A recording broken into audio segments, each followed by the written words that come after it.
We have now tracked the whole progress of time from the Exodus to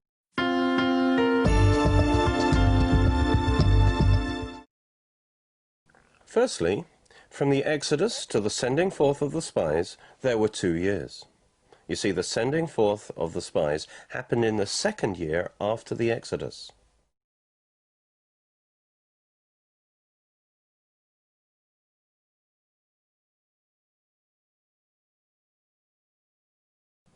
Since the entry into the land, when they defeated Jericho, was 40 years after the Exodus,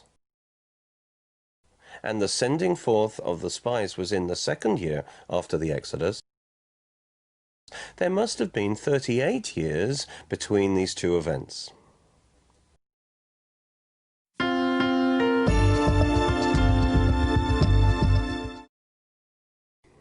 From the entry into the land to the division of the land by Joshua was 7 years.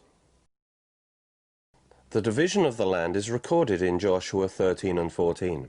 We can deduce when this division of the land took place from Caleb's speech at the time of this division. Caleb says in Joshua 14:7, I was 40 years old when Moses, the servant of the Lord, sent me from Kadesh Barnea to spy out the land, and I brought back word to him as it was in my heart. And then he goes on to say, and now behold, the Lord has kept me alive, as he has said, these 45 years, ever since the Lord spoke this word to Moses, while Israel wandered in the wilderness. And now here I am, this day, 85 years old. And that's in verse 10. Therefore the division of the land was 45 years after the sending of the spies in the 2nd year after the Exodus. Therefore, the division of the land was in the 47th year after the Exodus, the 7th year after they entered the land.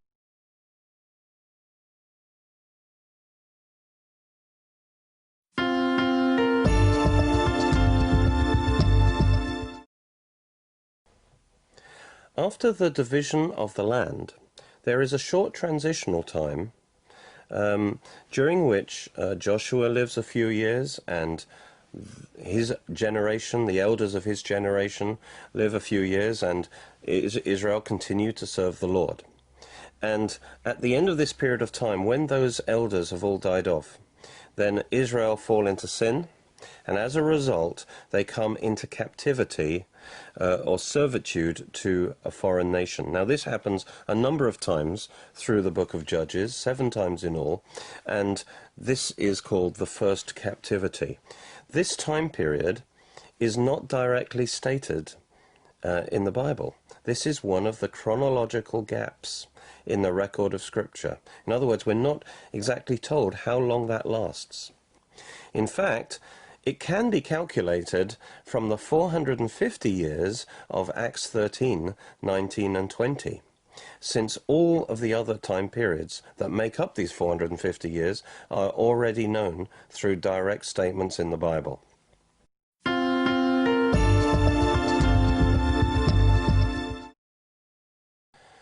The first servitude was under Cushan-Rishathaim, king of Mesopotamia, and it lasted 8 years.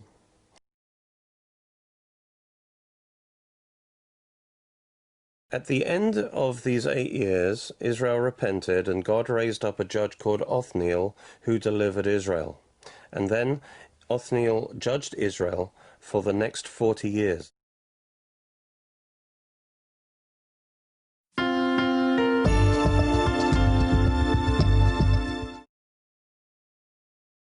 The second servitude was under Eglon, king of Moab, and it lasted 18 years, and again, of course, these were 18 unreckoned years.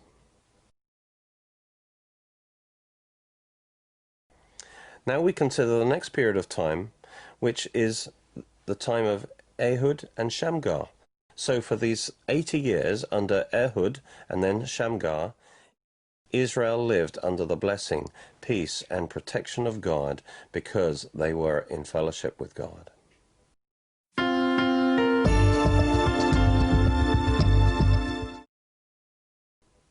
We now go on to the next period of time, which was the third servitude under Jabin, the king of Canaan.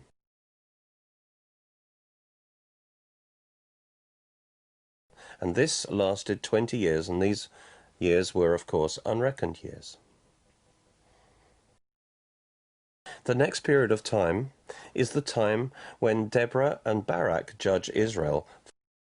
We read about that in Judges 5:31, that confirms that Deborah and Barak judged Israel for 40 years of peace.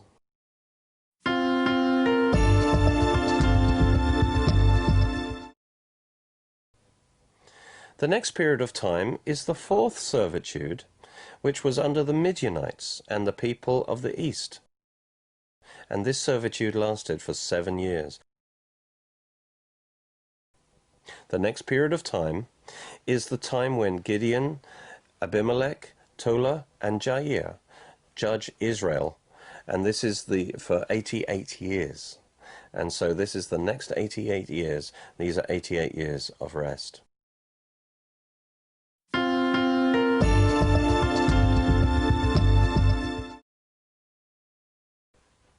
After the 88 years of peace came the fifth servitude, which lasted 18 years.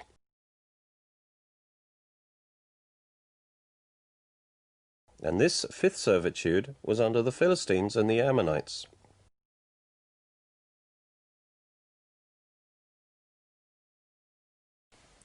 After this servitude, we come into a time when Jephthah, Isban, Eglon, and Abdon judge Israel for a total of 31 years.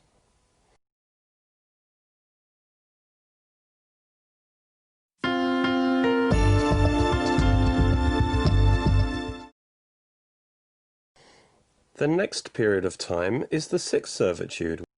Judges 13:1 tells us that the sixth servitude under the Philistines lasted 40 years, and these years were unreckoned years, of course. These 40 years are defined by the conception and the life and the death of Samson.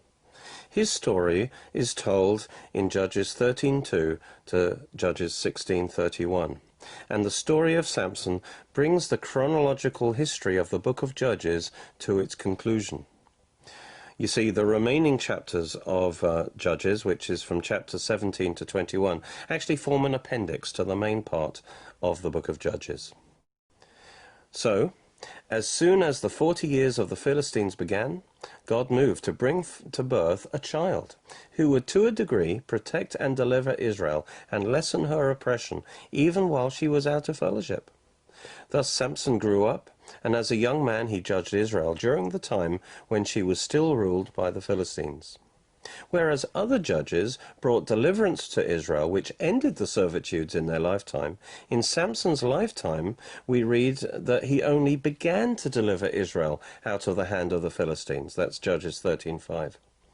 He only accomplished a full and final deliverance for Israel from their enemies through his dramatic death, when he killed all the lords of the Philistines and their 3,000 leading citizens in one great feat of strength. Certainly after Samson's death we hear no more about the 40-year oppression, for it was over.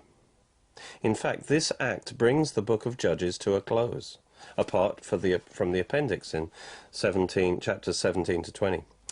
And then the story now picks up in 1 Samuel, with Israel at rest under the judgeship of Eli. So Samson brought the servitude to an end, and then Eli would have now taken over the judgeship of Israel, and they were now back at rest, free from the oppression of the Philistines. 1 Samuel 4:18 tells us that Eli then judged Israel for 40 years. During Eli's judgeship, Samuel was conceived and was born and was dedicated to God to serve God in his house in Shiloh, even as a child, and that's described in the first 2 chapters of 1 Samuel. During the time of Eli, before his death in 1 Samuel 4:18, Samuel had already become well known throughout Israel and was established as the main prophet in the nation.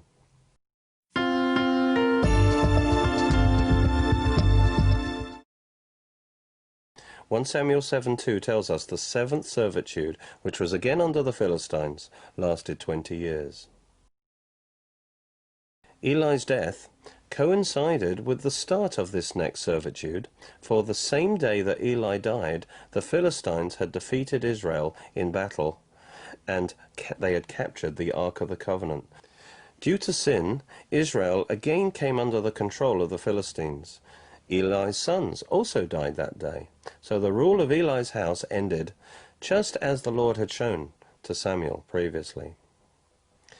The corrupt leadership of Eli's sons had contributed to the nation's decline in turning away from the Lord, and Eli was held responsible for not restraining them. Eventually, God moved in judgment, and Israel had to serve the Philistines again. They actually at this time tried to force God to move by taking the Ark of the Covenant with them into battle. He didn't tell them to do this. As a result of this action, the Philistines captured the Ark, symbolizing Israel's loss of God's presence. Eli's death and the loss of the Ark indicated that Israel moved now into a new phase. She was now out of fellowship and under servitude to the Philistines. The glory had departed. For if God was with them, the Philistines could never have taken the Ark of the Covenant. As we have seen, by this time Samuel was already established as Israel's main prophet, and he was clearly the spiritual leader in Israel during this whole period. However, he's only described as acting as a judge at the end of this period. 1 Samuel 7:6 says, Samuel judged the children of Israel at Mizpah, and then he led them to a great victory against the Philistines, and that's in 1 Samuel chapter 7. At this time, the servitude to the Philistines was ended, and Israel regained her lost territories from the Philistines and entered into a time of freedom and peace. From that time, Samuel continued to judge Israel. Thus we can describe the time of the seventh servitude, from Eli's death until Mizpah, as the beginning of the time of Samuel the prophet. Before then, it was Eli's time, even though Samuel was already a prophet. Then, after Mizpah, it was the time of Samuel the judge.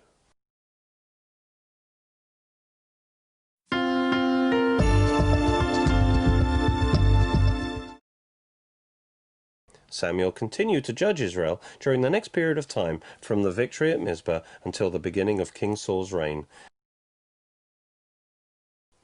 The Bible does not directly tell us how long this period was. This period ends with Israel demanding a king, like the other nations, rather than being ruled by judges. That's in 1 Samuel 8. In response, God led Samuel to anoint and install Saul as king, and that story is in 1 Samuel 9 and 10.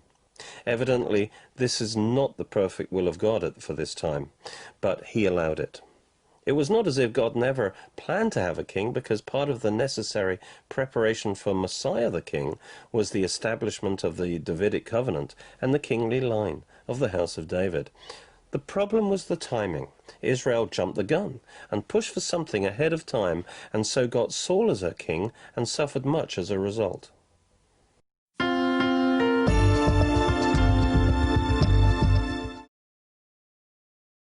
The next period of time is the reign of Saul. The account in 1 and 2 Samuel indicates that Saul's reign was about 40 years. The New Testament is perfectly clear, because we read in Acts 13:21, it says, Afterward they desired a king, and God gave to them Saul the son of Kish, a man of the tribe of Benjamin, by the space of 40 years. The reason for the Old Testament silence on the length of Saul's reign must be due to his rebellion very early in his reign, so that God declined to give it the usual recognition.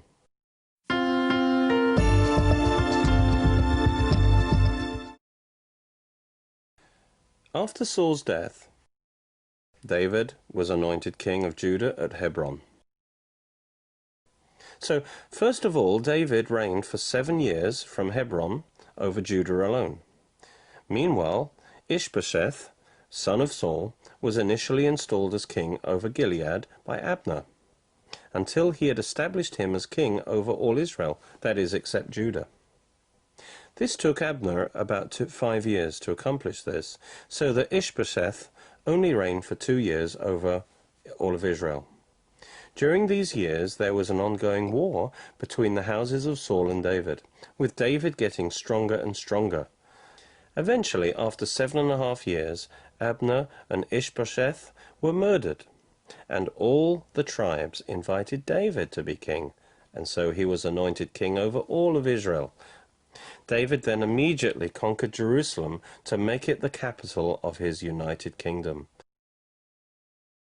This marked the start of his reign in Jerusalem of 33 years over all Israel and Judah. Notice that his reign of 40 years is composed of two parts, 7 years in Hebron over Judah, and then 33 years in Jerusalem over both Judah and Israel. David actually reigned 7 years and 6 months at Hebron.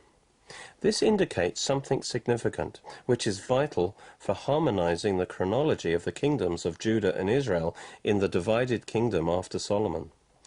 Assuming a new regnal year started on the first day of the first month, and that the king died sometime in that year, that whole year would be assigned to that king.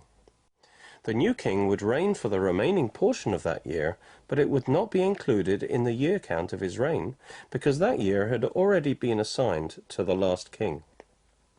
Instead, it was called his accession year.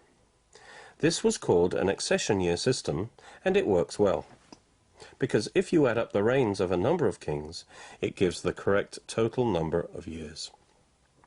In the alternative non-accession year system, the year of the king's death is assigned both to the old king and to the new king.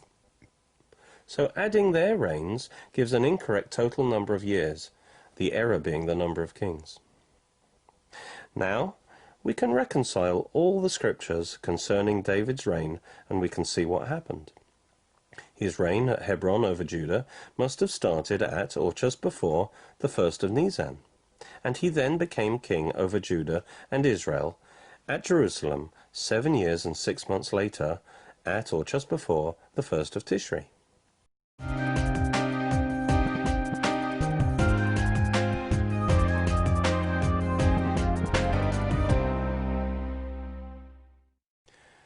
The next period of time is the beginning of Solomon's reign, from the start of Solomon's reign to the dedication of his temple.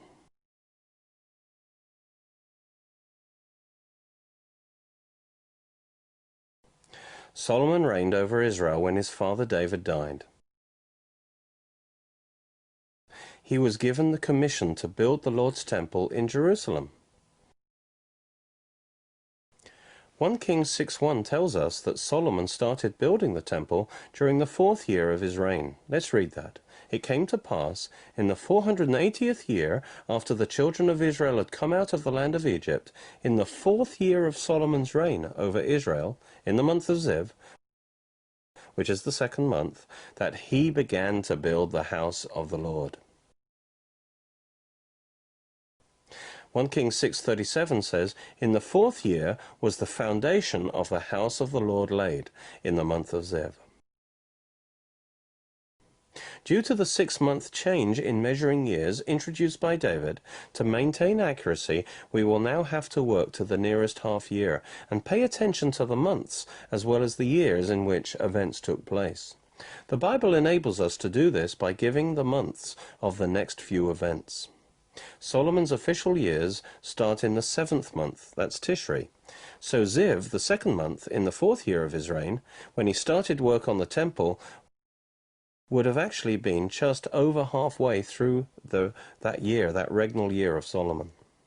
Thus, the temple was started about 3.5 years into his official reign. We must first look at the completion of the 480 redemption years from the Exodus of 1 Kings 6:1, when Solomon began to build the house of the Lord.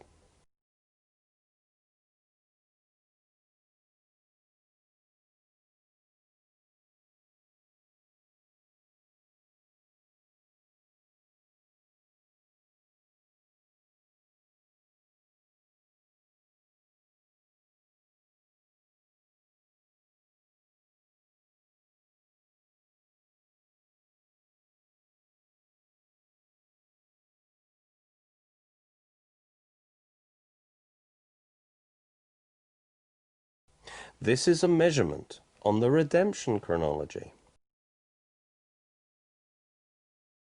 We previously showed that the redemption cycle that started on the day of Abraham's birth ended on the day of the original Passover lambs were slain. That's on the 14th day of Nisan. And the next cycle began the next day, the day of the Exodus, the 15th of Nisan. Therefore, the 480 redemption years from the Exodus ended at the close of the 14th day of the first month. The temple was started near the start of the 480th redemption year, in the second month. Therefore, the 480 redemption years from the Exodus were completed about 1 year later. In this year, the temple was being built. The time of building the temple until it was completed was 6.5 years. 1 Kings 6, verse 1 to 37 describes its construction, and then verse 38 tells us, in the 11th year, in the month of Bul, which is the 8th month, the house was finished, in all its details and according to all its plans, so he was 7 years in building it. In the 11th year, in the month of Bul, which is the 8th month, the house was finished, in all its details and according to all its plans, so he was 7 years in building it. This gives the total time of the building of the temple as 7 years. However, as is usually the case, it is rounded off to a whole number of years. Now, it was started in the 2nd month of Solomon's 4th year, and it was finished in the 8th month of his 11th year. If Nisan-based years were used, this would be about 7.5 years. But since Tishri-based years were used, this is actually about 6.5 years.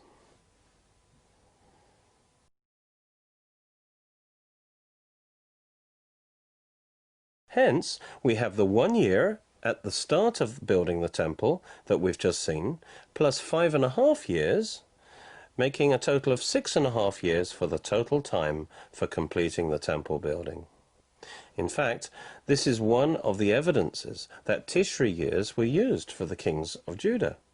For if all years were Nisan-based, then this would have been rounded to 8 years, not 7 years, as the Jews generally used inclusive reckoning in counting time, in which any part of a day or year counts as a whole. The only way of getting 7 years in this situation is if Solomon's years are Tishri-based, but Nisan years are used for the general reckoning of all other time periods, such as the time taken to build the temple. So now we need to work out what was the time of furnishing the temple from when the temple building was completed until when the temple was dedicated.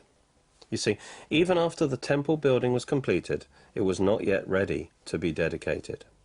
Next came the time of extensive equipping and adorning of the temple, with all its elaborate and lavish furniture, the vessels of the temple, the decorations. This was a massive job in itself, due to the unparalleled splendor of the temple.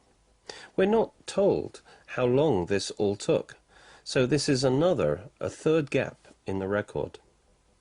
However, we know it was subsequent to the construction of the house, for its description is given in 1 Kings 7, verse 13 to 51, after the statement that the building was finished in 1 Kings 6:38.